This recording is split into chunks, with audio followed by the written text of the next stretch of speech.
हरि ओम। हरे कृष्णा कृष्ण कृष्ण हरे हरे, हरे राम राम राम हरे हरे। आप सभी को जय जय श्री राधे, जय जय श्री कृष्ण। आज 2 जुलाई 2024 यानी कि योगिनी एकादशी व्रत। हालांकि 1 जुलाई 2024 के प्रातः 10:30 बजे से लेकर के 2 जुलाई प्रातः 8:42 तक यह समाप्त हो जाता है, परंतु उदय काल यह आज 2 जुलाई को ही मान्यता है।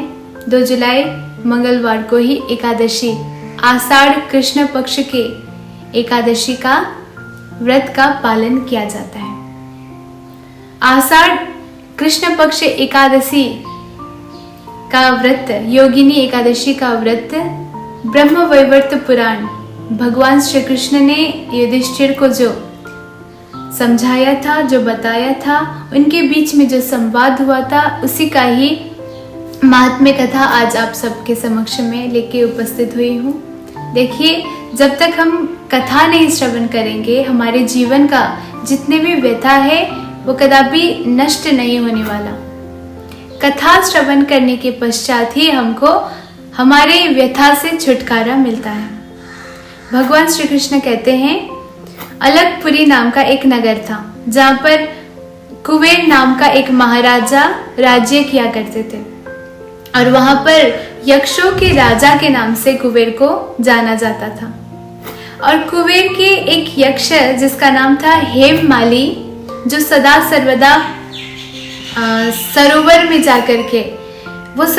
जाकर के पुष्प को एकत्रित करके भगवान को पूजा करने के लिए वह सदा सर्वदा लाता था और सहयोगी बनता था। और वो भी बहुत बड़ा उत्तम कार्य है। अगर हम भगवान की सेवा में कुछ भी कर सके, वो हमारे लिए सौभाग्य की बात है। तो जैसे ही वह पुष्प लेके आता है, वाटिका से पुष्प लेके आता है, और वही पुष्प भगवान को अर्पण करते हैं कुबेर महाराज।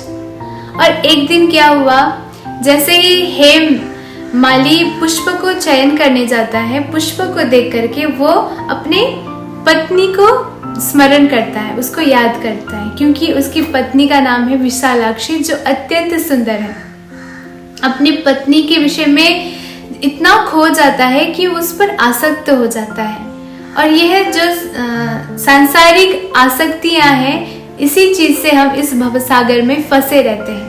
इसका अत्यंत मुख्य कारण ही यह सुंदरता है, जिस कारण से हम इस पृथ्वी में फंसे रहते हैं। उसी प्रकार से हेम भी उस अलकपुरी में वह पुष्प जब देखता है, वह अपने पत्नी को स्मरण करके वह पुष्प ले जाकर अपनी पत्नी को अर्पण करता है, ना कि शिव जी को। और वह अपराध है, बहुत बड़ा अपराध है। भगवान को जो अर्पण करने वाला जो पुष्प है, वो सांसारिक मनुष्य को हम प्रदान करें, ये तो एक भक्त का लक्षण नहीं है। इसीलिए बहुत काल तक कुबेर महाराज प्रतीक्षा करते हैं, वो लेके आएगा और मैं भगवान को अर्पण करूंगा, परंतु वो लेता ही नहीं। वो तो अपनी पत्नी के पास जाकर के आनंद विहार कर रहा है। जैसे ही कुबेर को ये पता चलता है, कुबेर महाराज एक सैनिक को भेजते हैं और जाकर के आदेश देते हैं, जाओ जाकर के उस यक्ष को पकड़ के लेके आओ। वो क्यों ऐसा कर रहा है? इतना बड़ा घोर अपराध उस पापी दुरात्मा, जो भगवान के जो पूजन करने के लिए जो पुष्प है वो चयन करने के लिए गया है, और वो जाकर के अपनी पत्नी को प्रदान कर रहा है। उसको मैं अवश्य दंड करूंगा। कैसे इसको दंड दूं? इसने मेरे आराध्य देव को इतना अपमान किया, इसको मैं अवश्य दंड दूंगा कह करके वहां पर तत्क्षण वह एक श्राप दे देते हैं, तुमको अभी कोढ़ हो जाए, अर्थात कुष्ठ रोग, जो चर्म का रोग होता है, वो रोग वह उसको श्राप में दे देते हैं। वह नतमस्तक होकर के वो यक्ष प्रार्थना करता है, प्रभु ऐसा मत करिए, पर फिर भी उसको वह रोग तो लग ही गया। श्राप का तो अवश्य होता है, उसका कोई तोड़ होता ही नहीं।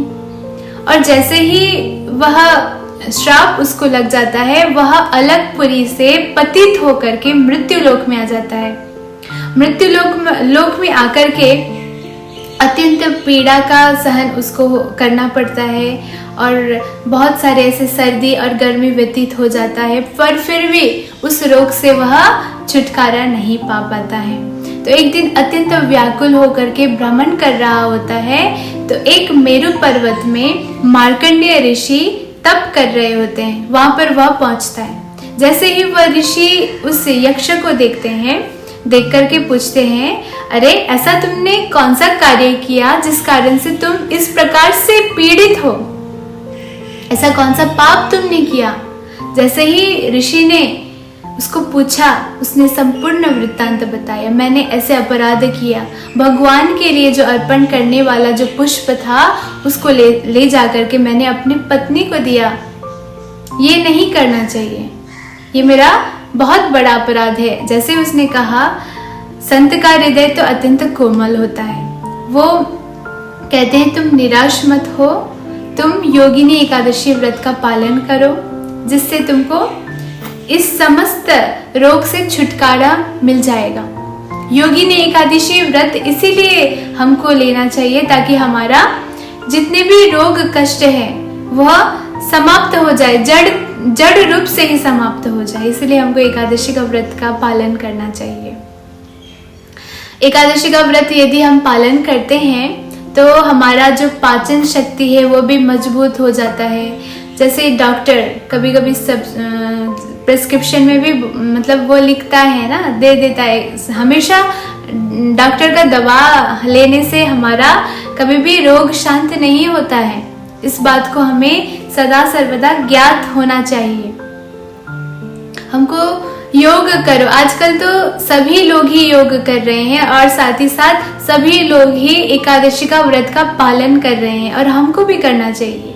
ये हमारा धर्म है, हम हिंदू हैं, हम सनातनी हैं, इसलिए हमको अपना ये जितने भी शास्त्रों में कथित जो कार्य है, शास्त्रों में ही नहीं अपितु साइंटिफिकली भी प्रूवन है कि हमको एकादशी का व्रत अवश्य लेना चाहिए। इस कारण से हमारा संपूर्ण ये जो बॉडी है ना, बॉडी में इतने फैट जमा होता है।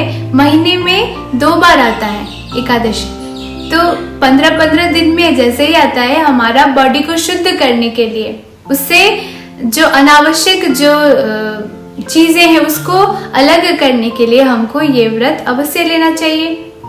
अगर हम कोई भी साधना के विहीन होकर के, without any sadhana, without any practices, without any shastra knowledge, ऐसे ही मनगढ़ंत आओ हम लेते हैं, ऐसे हम करेंगे तो हमारा स्वास्थ्य और खराब हो जाएगा। गुरु के आदेश से, गुरु के परामर्श से ही हमको इस व्रत का पालन करना चाहिए। आप सभी का भी दिन मंगलमयी हो। राधे राधे।